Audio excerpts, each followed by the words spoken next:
Olá pessoal, tudo bom? Bom, nós vamos começar agora a segunda parte dessas aulas sobre radioatividade. Hoje nós vamos falar sobre cinética das reações nucleares.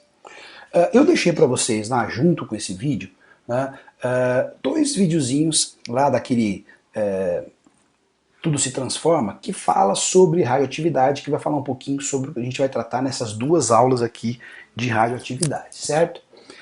Então, se você não assistiu ainda, dá um pause aqui nesse vídeo, vai lá e assiste esses dois que vai ajudar bastante você aqui na hora de trabalhar ou entender essas aulas, ok? Bom, como a gente falou de cinética, a gente já trabalhou com cinética, né, das reações químicas. A gente viu lá na cinética de reações químicas velocidade média, velocidade instantânea, né? Tudo isso a gente já viu lá nas reações químicas. Aqui não é muito diferente. Embora não seja uma reação química, seja uma reação nuclear, a gente também pode trabalhar exatamente com aqueles conceitos de velocidade, velocidade média, velocidade instantânea, tudo aquilo que a gente trabalhou, certo? Então, a reação nuclear também segue o mesmo padrão das reações químicas, certo? Trabalhando lá com as velocidades, também segue um padrão de velocidade, também tem uma cinética de decaimento ou de radioatividade de emissão que funciona do mesmo jeito para as reações químicas, certo? Porém, quando a gente trabalha com radioatividade, a gente costuma usar um outro conceito de medir a velocidade, uma outra forma de medir essa reação acontecendo, seja nuclear ou reação química, que também pode ser usado para reações químicas, né? Tudo que é usado para reações químicas, a cinética das reações químicas também é usado na cinética das reações nucleares. Mas ela é mais utilizada quando a gente trabalha com radioatividade. E esse conceito é um conceito chamado de tempo de meia-vida. Tá? O que é o conceito de tempo de meia-vida? Tá lá. A meia-vida de uma substância é o tempo necessário para que sua concentração caia à metade do valor inicial. Certo? Bom, vamos lá. Vamos imaginar aqui uma reação uma reação nuclear, né, no caso aqui do trítio, o decaimento beta do trítio. O trítio sofre um decaimento beta e se transforma então em hélio 3, certo? Bom, vamos imaginar que eu peguei uma amostra então de trítio contendo 4 bilhões de átomos de hidrogênio, certo? O que vai ser o tempo de meia-vida? Tempo de meia-vida vai ser o tempo necessário para que essa quantidade, né, de 4 bilhões de átomos de hidrogênio caia pela metade, ou seja, caia para 2 bilhões de átomos de hidrogênio. E isso é o que a gente chama de tempo de meia-vida, certo? Que a gente representa aí pelo T meio. No caso do trítio, o tempo de meia-vida é de 12 anos. Então é o tempo que demora para que 4 bilhões de átomos de hidrogênio se transformem em 2 bilhões de átomos de hidrogênio. Ah, mas como assim? Bom, a gente pode imaginar então a definição como sendo um pouquinho diferente, talvez fique mais fácil da gente entender. Tempo de meia-vida é o tempo necessário para que metade dessa minha amostra sofra transformação, ou seja, para que metade daqueles átomos de hidrogênio, de trítio, se transforme em hélio. Então, os outros 2 bilhões de átomos que eu tenho aí vão se transformar em átomos de hélio. Tá? Então, ou seja, tempo de meia-vida é o tempo necessário para que metade da minha amostra sofra reação nuclear ou sofra reação química e se transforme em outra coisa, se transforme no produto. Mas então vai sobrar metade da minha amostra. Tá? Então a amostra que tinha lá 4 bilhões caiu para 2 bilhões, caiu para metade. Ok? Muito bem. E se eu passar mais um tempo de meia-vida? Ou seja, se eu passar mais 12 anos, ele vai consumir esses 2 bilhões e vai acabar? Na verdade não, porque a gente tem que lembrar que nós estamos falando de cinética. E esse tempo é o tempo necessário para que metade da amostra se transforme, mas essa velocidade de transformação ela vai mudando ao longo do tempo, afinal, a velocidade de uma reação química ou de uma reação nuclear depende da quantidade de reagente que eu tenho, é proporcional à quantidade de reagente. Então, como a quantidade de reagente vai diminuindo ao longo desse período, a velocidade também vai diminuindo. Então, se a velocidade era x, agora depois de um t meio, depois de 12 anos, ela vai ser metade disso, meio x, metade da velocidade. Então, se eu passar esses 12 anos de novo, mais um t meio, como a velocidade é metade do que eu tinha, no primeiro período, então em vez de transformar 2 bilhões, vai transformar metade, ou seja, vai transformar 1 bilhão. E aí eu tinha 2, vai transformar 1 bilhão, vai me sobrar lá 1 bilhão de átomos de hidrogênio, certo? De novo, ó, agora acumulando, imaginando que agora transformou 1 bilhão de átomos de hidrogênio em 1 bilhão de átomos de hélio, eu já tinha 2 bilhões, eu passo a ter agora então 3 bilhões de átomos de hélio. Tá? Então é isso que a gente vai dizer, ou isso que a gente vai entender quando a gente fala de conceitos de meia-vida. É a quantidade, é o tempo necessário para que metade da amostra sofra transformação, ou para que me sobre metade da amostra. Então sempre metade do que eu tinha. Então olha lá, ó, passou um t meio, eu tinha uma amostra total aqui, né? Passou um t meio, opa, voltar. Passou um t meio aqui, certo? Essa quantidade caiu para metade. Passou mais um t meio, caiu para metade. Se passar mais um t meio, vai cair para metade do que eu tinha. Ou seja, eu tinha 1 bilhão, vai cair para meio bilhão. Beleza? Bom, vamos ver essa mesma ideia, só que agora olhando num gráfico, né, como esse daqui. Ó. Nesse gráfico, então, a gente vai ver um gráfico desse decaimento. Então, aqui no caso, eu vez de começar com uma amostra, né, com 4 bilhões, eu estou começando com uma amostra pensando na quantidade em porcentagem. Tudo bem, dá na mesma. Ó. Se eu comecei com 4 bilhões de átomos, eu tenho aqui 100% dos átomos sendo átomos de hidrogênio 3, certo? Bom, passado um t meio, ou seja, passados 12 anos, a quantidade vai cair para metade, ou seja, vai cair para 2 bilhões, 50% do que eu tinha no inicial. Certo? Então, aqui repare que ao invés de trabalhar com o número de átomos, eu estou trabalhando com porcentagem. E pode ser tanto faz, trabalhar com o número de átomos, com o número de mols de átomos, com porcentagem, com massa de átomos, ou mesmo a quantidade de emissões que esse material emite por minuto, ou alguma coisa do tipo. Tá? Então vamos lá. Passados então um t meio, 12 anos, a massa ou a quantidade caiu pela metade. Tinha 100%, agora tenho 50% da inicial. Se eu passar mais um t meio, né, essa amostra vai cair pela metade do que eu tinha. Ou vai cair, na verdade, para 1/4 da inicial. 1 bilhão de átomos. 25% do que eu tinha inicialmente. Certo? E assim vai. Vai continuar. Se passar mais um tempo de minha vida, ou seja, eu estou 36 horas no total, isso vai cair para 12,5. Né? E assim vai continuando, tá? Até acabar os átomos. Muita gente me pergunta se isso aqui é infinito. Como vai caindo sempre pela metade, vai sempre sobrando, sempre sobrando. Mas não, né? A gente tem um número de átomos finito nessa minha amostra, são 4 bilhões. Vai chegar uma hora que eu vou ter 4 átomos, 2 átomos, 1 átomo, nossa, esse 1 átomo sofrer decaimento, acabou então. Tá? Então isso é finito sim, beleza? Deu para entender então? Bom, então esse é o conceito de tempo de meia-vida. Tempo necessário para que a amostra caia para metade da concentração inicial, ou para metade da massa inicial, para metade da quantidade de átomos, de quantidade de mols inicial. Beleza? Bom, agora a gente pode usar esse conceito para resolver alguns exercícios. Né? Vamos pegar esse primeiro exercício aqui, que diz o seguinte, olha. O radiofármaco citrato de galho, contendo o radionuclídeo Galho 67, é utilizado em diagnóstico de processos inflamatórios e tumorais. Uma das formas de apresentação do radiofármaco é em ampolas com soluções injetáveis de citrato de galho.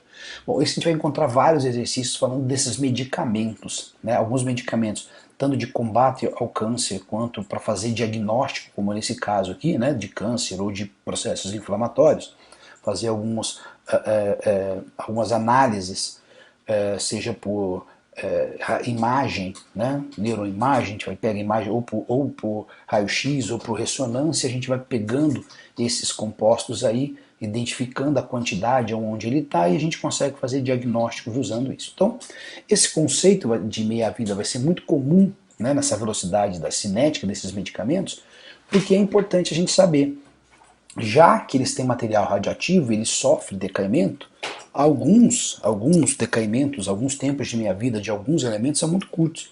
Então a gente precisa saber quanto tempo eu tenho para usar o medicamento, é mais ou menos o que acontece nesse exercício. Ele fala aqui, ó, a atividade total da solução da ampola diminui continuamente a partir da data de calibração, ou tempo zero, de acordo com o gráfico. Então o gráfico aqui, ó, mostra o decaimento, a quantidade, o quanto decai, né, o quanto diminui a atividade. Claro, a atividade diminui, porque diminui a quantidade de galho, ele vai se transformando em outro elemento, ok?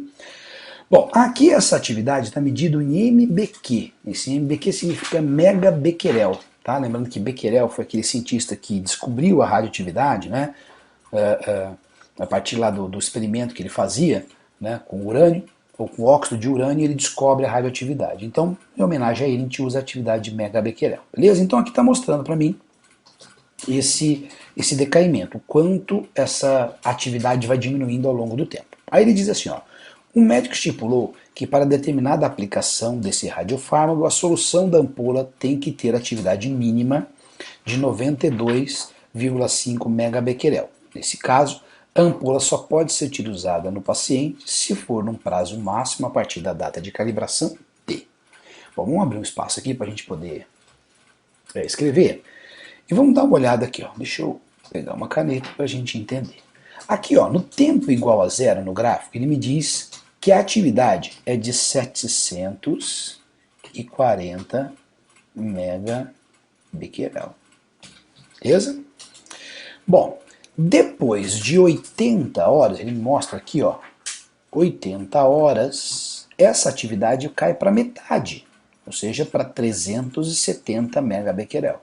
Então, ó, depois de 80 horas, essa atividade cai para 370 megabecquerel.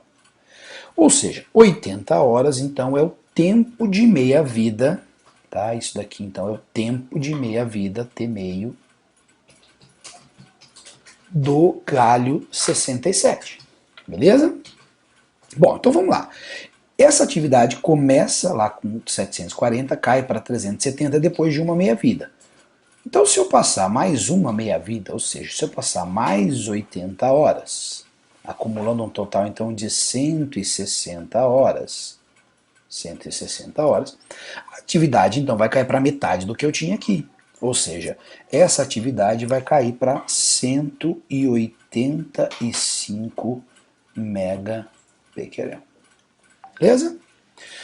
Bom, ainda está maior do que o mínimo aqui. Então, se eu passar mais um tempo de meia-vida, ou seja, mais 80 horas, acumulando um total de 240 horas, essa atividade vai cair para metade do que eu tenho aqui. Metade de 185, 92,5 megabecquerel. Ok? Bom, então chegamos na atividade mínima.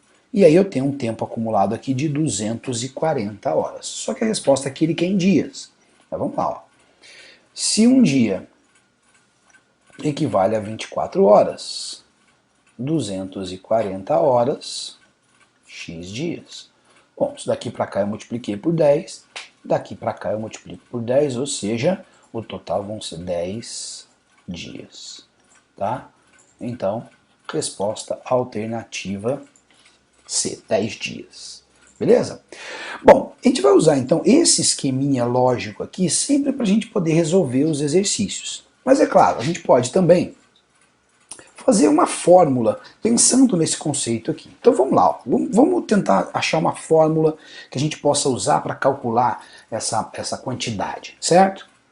Ó, vou pegar aqui uma amostra de um elemento qualquer, 200 gramas desta amostra, certo? Lembra, ó, eu posso trabalhar com porcentagem, com massa, número de átomos, número de mols, quantidade de atividade, não importa. Importa é que passado o tempo de meia-vida, essa massa, essa atividade, essa quantidade diminui pela metade. Então, no nosso caso aqui, passado um T-meio, essa massa que era de 200 gramas vai cair pela metade, 100 gramas.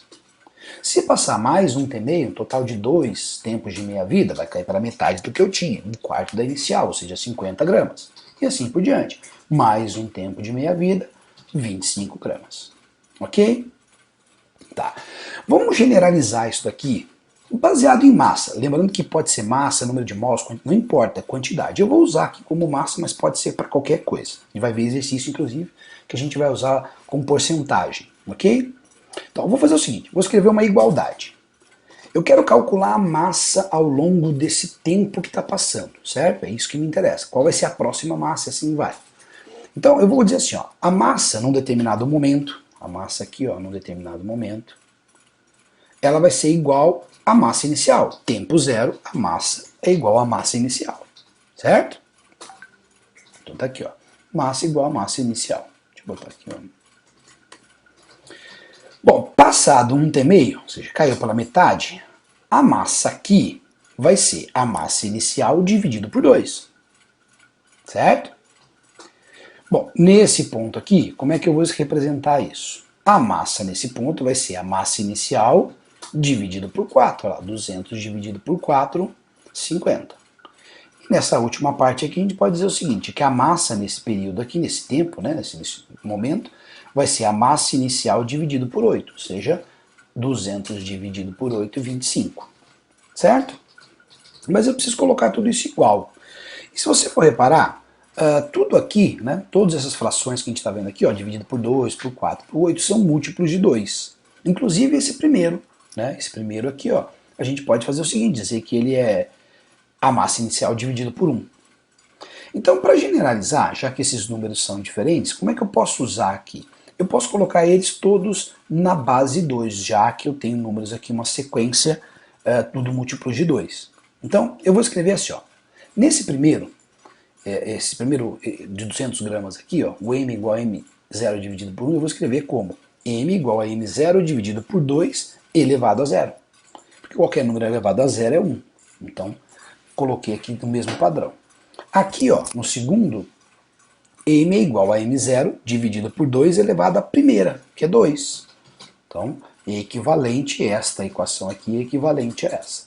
A mesma coisa aqui, ó, como é que eu escrevo uma equação equivalente aqui com o denominador 2?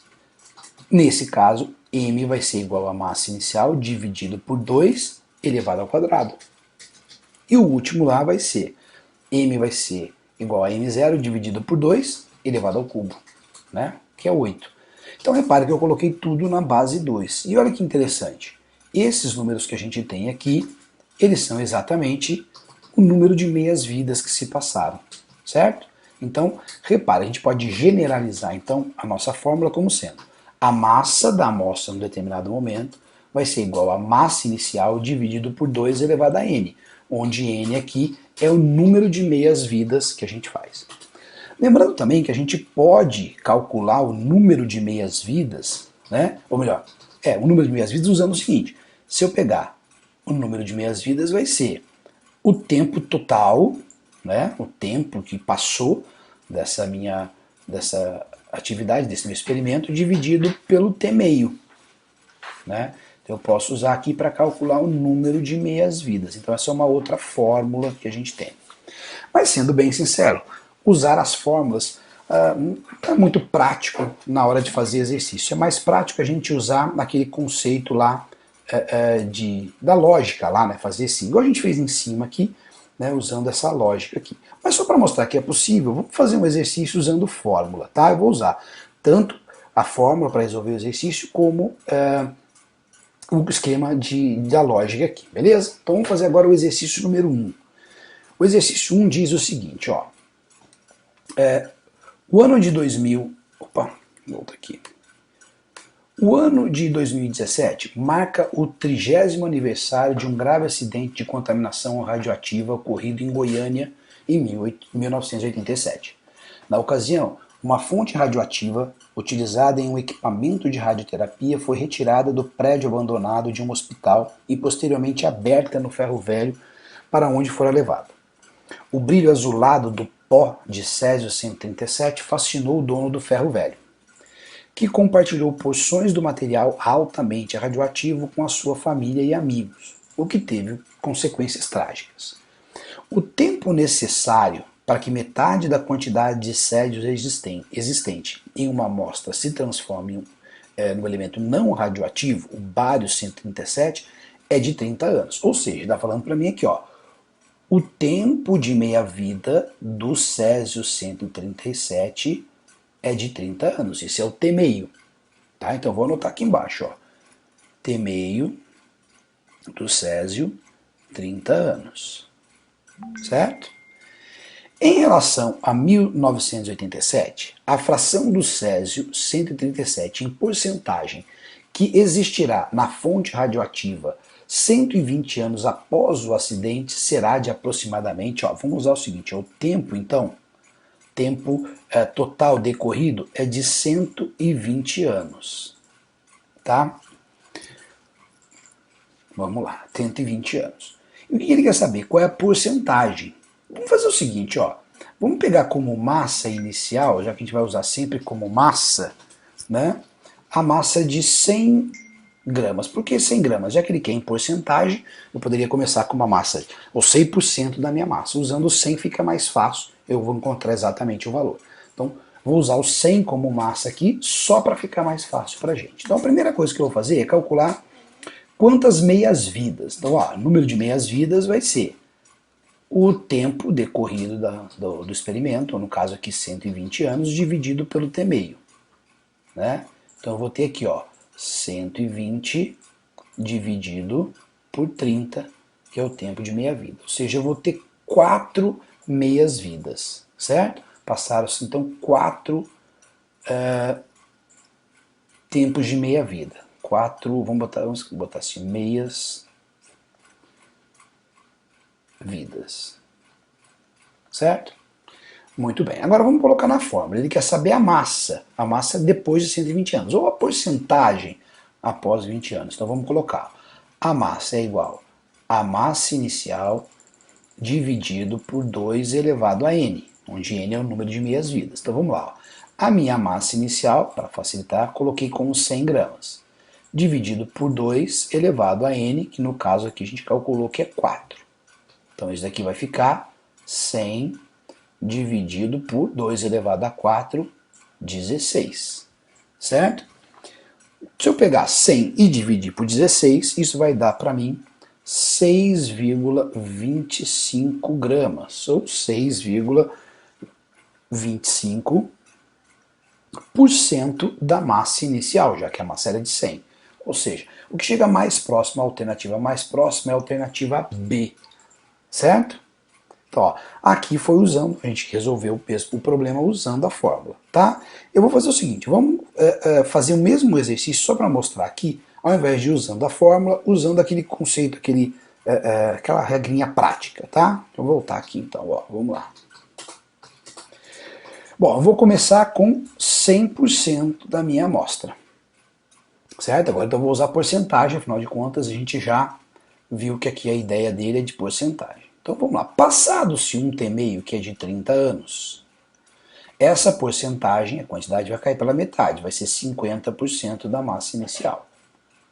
Passado-se mais um t meio, ou seja, mais 30 anos, acumulando um total aqui de 60 anos, eu vou ter 25% da massa inicial. Passado-se mais um t meio, mais 30 anos, acumulando um total de 90 anos, eu vou ter aqui 12,5%. Passando-se mais 30 anos, acumulando então um total de 120 anos, que é o que passou lá, 120 anos, essa massa vai cair pela metade, 6,25%, ou aproximadamente 6,3. Então repare que é muito mais simples a gente usar essa forma aqui, né, de raciocínio lógico, ao invés de usar a fórmula, certo? Bom, vamos para um próximo exercício aqui. Esse exercício a gente vai precisar não só desse conceito de tempo de meia-vida, mas aqueles conceitos de decaimento que nós vimos lá atrás, tá? Na aula anterior. Então vai lá. Dados, eu tenho aqui 2 radioisótopos, o polônio 208 e o rádio 224, tempo de meia-vida de cada um, e o tipo de emissão que cada um faz. O polônio, o alfa, e o rádio é beta emissor, tá? São conhecidos alguns radioisótopos dos elementos polônio e rádio. Em um experimento, 2 amostras de massas diferentes, uma de polônio 208 e outra de rádio 224, foram mantidas em uma caixa de chumbo por 18 anos. Ao final desse período, verificou-se que a massa de cada um desses radioisótopos presentes no recipiente era igual a 0,025 miligramas. Sobre esse experimento foram feitas algumas observações. Então, vamos lá. Ó. Primeira observação. A desintegração beta do rádio resulta no isótopo paládio 224.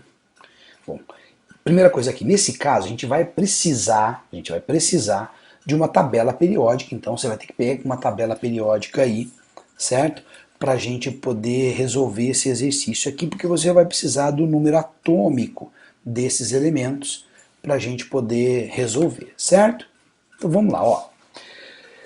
A gente pode escrever aqui, né? Vou escrever aqui em cima aqui a emissão do rádio 224. Então vamos lá, rádio 224. Se você for na tabela periódica, você vai ver que o número atômico do rádio é 88, certo? Esse rádio vai emitir uma partícula beta, menos 1, 0, e vai se transformar num outro elemento que eu não sei o que é, certo? Vou botar aqui como X. Bom, vamos lá. Ó. Como o número de massa aqui é 0, esse elemento novo vai ter massa 224. Então, a princípio, eu posso até imaginar que seja mesmo esse PA aqui, não é isso? Porém, olha só, lembra que a gente falou na outra aula, né? Uma maneira fácil de a gente identificar se o decaimento foi alfa ou beta é olhar para o número que está aqui. Quando o número de massa não muda e o número atômico aumenta em 1, então é beta. Se o número de massa diminui em 4 e o número de atômico diminui em 2, então é uma partícula alfa. Aqui, ó, se eu tenho 88, que número atômico eu tenho que estar aqui para somado com menos 1 deu 88? Esse número atômico precisa ser, vou botar aqui, 89. Só que se eu for na tabela periódica, eu vou ver que 89 não é o número atômico desse PA aqui, tá? Esse número atômico aqui, esse elemento aqui, vai ser o actínio, tá certo? Então não vai ser o elemento, então não é esse daqui que vai ser formado. Então esse primeiro aqui, ó, é falso, certo? Vamos lá. Ó. A desintegração alfa do polônio 208 resulta no isótopo do chumbo 204. Olha só, lembra que eu falei? Vamos pensar rapidinho aqui. Ó. Agora não vamos precisar escrever a equação toda não. Ó. Polônio 208 vai se transformar por uma emissão alfa em chumbo 204. Bom, aqui a princípio está certo, né? 208, 204 diminuiu 4 do alfa, não é isso? O que eu tenho que olhar aqui é o número atômico. Então eu vou lá na tabela periódica, eu vou ver que o número atômico do polônio é 84, tá? Então, ó, lembra que tem que diminuir 2 quando é o alfa? Então aqui vai para 82. Se você olhar na tabela periódica, sim, o chumbo tem número atômico 82, então esse outro aqui ó, é verdadeiro. A desintegração alfa do polônio resulta no isótopo 204 do chumbo. Tá? Bom, outra coisa que a gente tem que fazer aqui ó, é o 3. A massa inicial do rádio na caixa de chumbo era de 0,200 miligramas. Bom, agora é o final, né? Eu não sei a massa inicial. Então tem que chegar na massa final. Então eu tenho que vir de trás para frente para saber se a massa inicial era realmente de 0,200 miligramas. Então eu vou chegar lá em 0,025. Tá? Então eu posso partir de trás vindo até chegar aqui para saber se era 200 miligramas, ou posso fazer de uma maneira mais simples. Eu vou partir do 0,200 miligramas, 0,200 miligramas, e vou ver se depois de 18 anos a massa que a gente chega lá é de 0,025. Então vamos lá. Ó. Passado aqui um tempo de meia-vida, que no caso aqui ó, do rádio é de 6 anos, certo? Então do rádio 6 anos, então passou 6 anos, eu vou ter 0,100 miligramas. Passado mais 6 anos, total de 12 anos, eu vou ter 0,050 miligramas. Passado mais 6 anos, né, completando então os 18 anos, eu vou ter metade disso, 0,025 miligramas. Então aqui é verdade, ó. Esse 3 também é verdade. né? Com isso a gente já consegue saber qual que é a alternativa correta. Tem que ter 2 e 3, o único que tem o 2 e 3 é o C. Mas só para a gente confirmar, ó, a massa inicial de polônio na caixa de chumbo é de 0,150 miligramas. Vamos fazer a mesma coisa, ó. 0,150, passou um tempo de meia-vida, só que o tempo de meia-vida do polônio é de 3 anos. Então passou 3 anos, cai para 0,075 miligramas, né? Passou mais 3 anos, totalizando 6 anos, passa para 0,0375 miligramas, passado mais 3 anos, totalizando 9 anos, ou seja, metade, isso daqui já vai cair para 0,01875, né? Ou seja, 0,19. Já caiu, já é menor do que 0,025, então não dá. Nesse caso aqui a massa não pode ser 150 miligramas, tem que ser muito maior, certo? Então esse daqui, como a gente já queria mostrar, ele é falso, tá? Então a alternativa realmente, a alternativa C, beleza? Bom, vamos falar um pouquinho agora sobre a utilização dessa ideia de tempo de meia-vida. Outra forma de utilizar muito esse conceito de meia-vida é fazer a datação de fósseis, né, usando aí o carbono 14. Tá? Então primeiro vamos entender um pouquinho sobre o carbono 14, tá certo? Como é que funciona o ciclo do carbono 14. Então vamos lá, ó. Vamos começar aqui, ó. Primeiro, na atmosfera eu tenho carbono 14 na forma de CO2 ou outros compostos que tenham carbono, certo? Mas vamos trabalhar principalmente com CO2. Esse carbono aqui ele é beta emissor. Então esse carbono 14 libera uma partícula beta, né? E se transforma então no nitrogênio 14. Então aumenta o número atômico e mantém o número de massa, nitrogênio 14, certo? Então ele sofre decaimento. Aí o que acontece? Eu tenho radiação que vem do espaço, que a gente chama de radiação cósmica, né? Principalmente poeira solar. Isso aí colide com alguns átomos que estão na alta atmosfera produzindo nêutrons, tá? Aí o que acontece? Esses nêutrons produzidos lá vão se chocar com esse carbono, com esse nitrogênio 14 que está no meio, né? Na atmosfera também, na forma de N2, por exemplo, né? Ou de outras maneiras, NO2, enfim. Ele vai se colidir, então aqui ó, esse nêutron colide com o nitrogênio 14 da atmosfera, transformando-se em carbono 14 e liberando um próton. Então ele entra um nêutron, sai um próton. Mantém a mesma massa e diminui agora o número atômico, saiu um próton. Certo? E aí esse carbono 14 volta lá no ciclo inicial. Ele vai sofrer uma beta emissão, vai se transformar em nitrogênio 14, depois vai se transformar em carbono 14, e dessa forma essa relação de carbono, né, 14, porque esse carbono 14 sofre transformação, mas depois ele é regenerado de alguma forma, então a quantidade de carbono 14 se mantém constante. A gente chama isso da relação carbono 14, carbono 12. Então a quantidade de carbono, né, na minha amostra de carbono 14, carbono 12, carbono 13 é sempre constante. Então essa relação se mantém constante. E é essa relação que a gente vai usar depois, tá, para fazer o cálculo. Bom, e aí, mas tudo bem, esse carbono está na atmosfera na forma de CO2, mas o que isso tem a ver com fóssil, né, seja de animal ou de vegetal?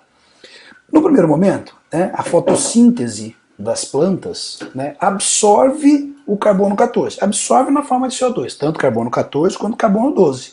Então eles vão ser absorvidos através da fotossíntese pelas plantas, certo? E como é que isso chega na gente? Então nós e os outros animais vão absorver esse carbono 14 e o carbono 12, né, através da alimentação, ou da ingestão direta dos vegetais, das plantas, ou indireta, né, eu vou comer um animal que comeu uma planta.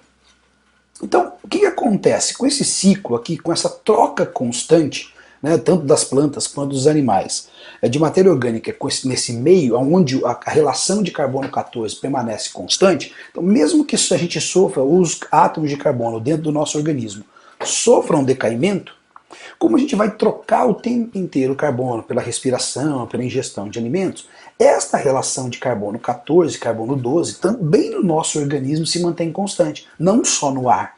Né? No ar tem a ideia lá da radiação que transforma o nitrogênio em carbono e fica nessa troca aí, mantendo essa quantidade constante. Mas a gente, como troca de alguma forma matéria orgânica, carbono, com o meio, seja através das plantas, né, direto ou indiretamente, a gente também mantém no nosso organismo, enquanto a gente estiver vivo, essa relação quantidade de carbono 14, carbono 12 constante. Tá, mas e depois que a gente morre? O que acontece? Ó, dá uma olhadinha aqui. Ó. Antes de morrer, ainda um animal vivo, vamos imaginar que essa relação aqui, ó, carbono 14, eu tenho uma amostra de carbono lá, né, pensando no carbono 14, eu só tenho carbono 14, não tenho nitrogênio 14. Né? Como essas plantas, animais, a gente, né, os animais, somos nós ou as plantas, não trocam, depois que morrem, não trocam mais matéria orgânica com o meio, eu não vou mais ter essa quantidade, essa relação constante. Então a quantidade de carbono 14 vai diminuindo ao longo do tempo. Né? Então depois que morre, essa quantidade de carbono 14 vai diminuindo, vai transformando o carbono 14 em nitrogênio 14, né? E aí a gente consegue, através da quantidade de carbono 14, determinar qual é o tempo desse fóssil. No caso aqui, ó, se a gente for ver, ó, aqui eu tinha 100% de carbono 14, aqui 50%, ou seja, caiu pela metade. Tá? Então o tempo de meia-vida aqui do carbono 14 é de 5.730 anos. Então depois de 5.730 anos, a quantidade de carbono 14 que tinha aqui nesse peixe, né, que agora é um fóssil, depois desse tempo, caiu pela metade. Então por esta relação aqui, quantidade de carbono 14, eu consigo determinar a idade do fóssil, certo? Então vejo lá, pego uma amostra de carbono desse fóssil, vejo quanto eu tinha de carbono 12, quanto eu tinha de carbono 14, eu sei quanto isso deveria ser aqui enquanto o animal está vivo, essa relação, e com o passar do tempo eu sei que essa relação carbono 12 e 14 vai mudando, aumenta a quantidade de carbono 12, diminui a de carbono 14, e aí pela essa diferença aí nessa quantidade aí nos átomos de carbono eu consigo calcular então o tempo de vida usando aquele conceito que a gente viu lá. Quer ver? Ó, vamos então fazer esse último exercício aqui que vai trabalhar um pouquinho com esse conceito de carbono 14. Vamos lá, ó.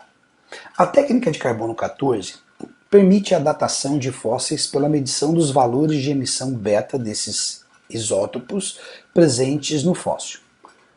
Para um ser em vida, o máximo são 15 emissões beta por minuto para cada grama dessa amostra.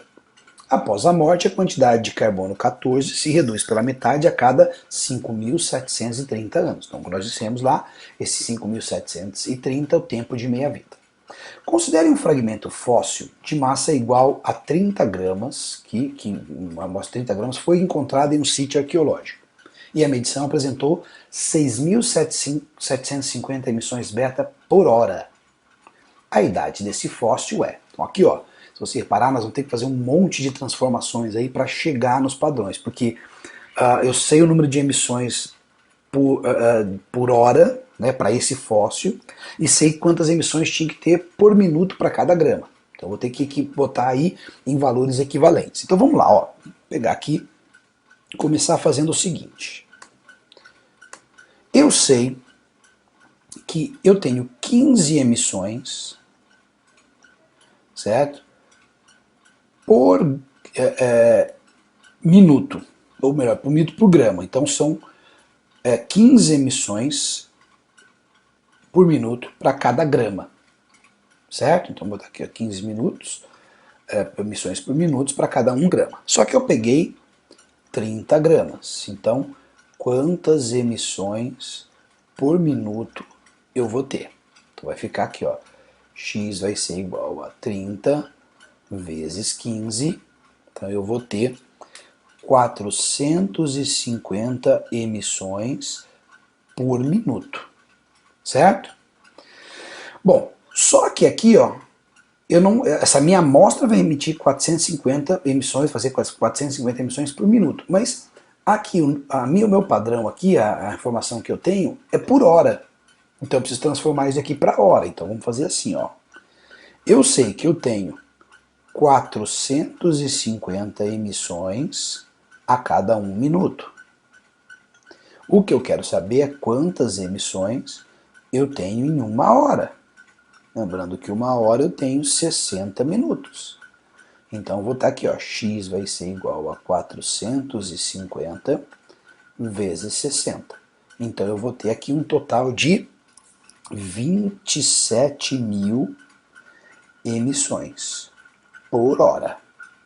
Certo? Então essa minha amostra aqui de 30 gramas vai produzir 27 mil emissões por hora. Isso enquanto esse fóssil estivesse vivo. Se ele estivesse vivo, era isso que ele ia emitir, né, partindo daqui, por hora. Só que agora ele está emitindo só 750. Então vamos lá, ó. Vamos ver quanto tempo se passou para que essa emissão, que era de 27 mil, caia para 6.750.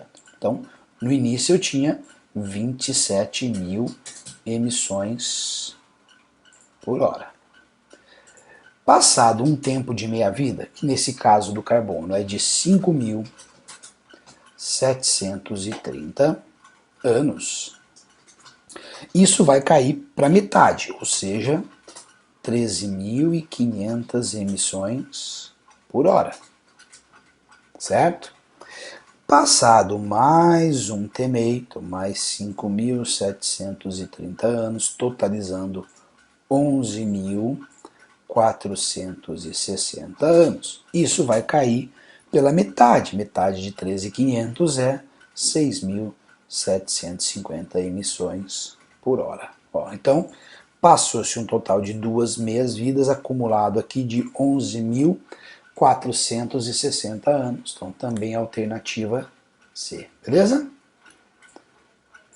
Bom, uma das utilizações, um dos lugares que a gente vê muito essa utilização, além dos fósseis, né, um caso muito clássico da utilização da datação por carbono 14, foi feita no que a gente chama de santo sudário. Né? Então a imagem aqui do santo sudário, que seria o tecido que envolveu o corpo de Cristo, né, durante a sua morte, né? Ele passou por um teste de carbono 14. O material que é feito, esse tecido que é um linho, passou por um teste de carbono 14. Né? Então todo mundo imaginava que fosse, mas pelo menos o teste de carbono 14 mostrou que as fibras que usaram para produzir o tecido, elas teriam sido cultivadas em torno de 1260 a 1390 depois de Cristo. Né? Então pelo teste de carbono 14 ficou mostrando que esse tecido na verdade não era o santo sudário, certo? Então essa é uma entre várias maneiras ou vários lugares que a gente usa, que foram usado então essa ideia de carbono 14 e essa ideia de tempo de meia-vida para poder fazer a datação. Bom, pessoal, eu quero fazer um desafio para vocês, tá? Eu gostaria que vocês tentassem fazer esse exercício 1, que é daqueles exercícios complementares lá. Né? Ele fala um pouquinho sobre decaimento, mas ele trata também esse conceito aí de radioatividade, de decaimento, usando o conceito de velocidade média. Então faz o seguinte, tenta fazer esse exercício aí, ele é um pouquinho complicado, mas na aula depois, na live, eu corrijo ele com vocês, ok? Até mais.